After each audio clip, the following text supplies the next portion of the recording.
பரந்தூர் விமான நிலையம் அமைக்க வேண்டான்னு பொதுமக்கள் கிட்டத்தட்ட இன்னைக்கு 901 நாளாக போராடிட்டு இருக்காங்க.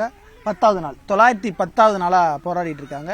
அப்படி போராடி கொண்டு இருக்கக்கூடியவர்கள் மத்தியில ராகுல் ரொம்பவே பரிச்சயமானவர். அவர் கொடுத்த ஒரு சின்ன பேட்டி தமிழக வெற்றி கழக தலைவரும் விஜயும் அதை உன்னிப்பா கவனிச்சு ராகுலோடைய பேச்சு தான் என்னை இந்த களத்துக்கு வர வச்சிருக்கு அப்படின்றத இன்னைக்கு சொல்லியிருக்காரு.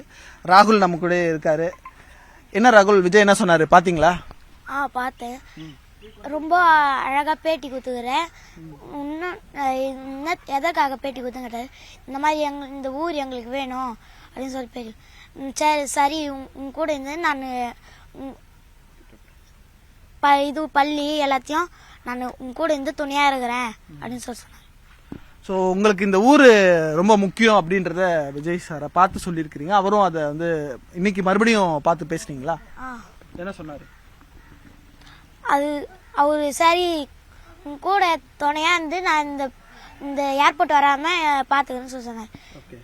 பசுமையான இடத்தை அழிச்சிட்டு விமான நிலையம் தேவையான்னு சொல்லிட்டு ஆதரவாக வந்தார் அவர். எதிர்பார்த்தீங்களா நீங்க விஜய் இப்படி பாப்பாரு, இல்ல நம்ம பேசுனது இவ்வளவு ஹிட் ஆகும், இல்ல இவ்வளவு பேர் உங்ககிட்ட கேட்பாங்க அப்படின்றது ஏதாவது ஐடியாஸ் இருந்தது? அது மாதிரி ஏதாவது ஐடியாஸ் இருந்தது? எதுவும் இல்ல. யாரு துண்டெல்லாம் போட்டு விட்டா? விஜய் அண்ணா தான் போட்டு விட்டாரு. அவரே போட்டாங்களா? ஓகே. என்ன சொன்னாரு? என்ன படிக்கிறீங்க நீங்க? ஆக்சுவலா நான் 8ஆம் வகுப்பு படிக்கிறேன். எங்க?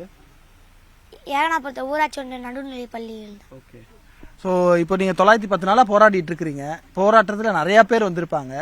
இவ்வளவு பேர் வந்ததுல இன்னைக்கு விஜய் உங்களுக்கு எவ்வளவு ஸ்பெஷலா தெரியுது?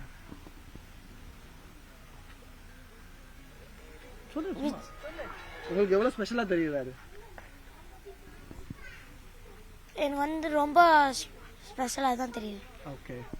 ஸோ படிச்சு பெரிய ஆளா வரணும் அப்படின்னா என்ன ஆசை ராகுலுக்கு?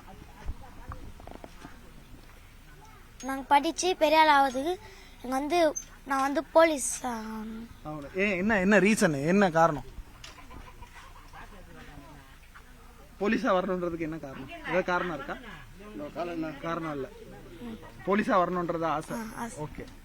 ஸோ ஏகனாபுரத்துல இருந்து உங்களுடைய குரல் சென்னைக்கு வரையும் கேட்டு ஒரு கட்சியோட தலைவரும் அதுல பேசியிருக்காரு. அப்படிப்பட்ட இருக்கக்கூடிய ராகுலுடைய பேச்சு ரொம்ப கவனிக்கக்கூடிய ஒன்றாக இருக்கு.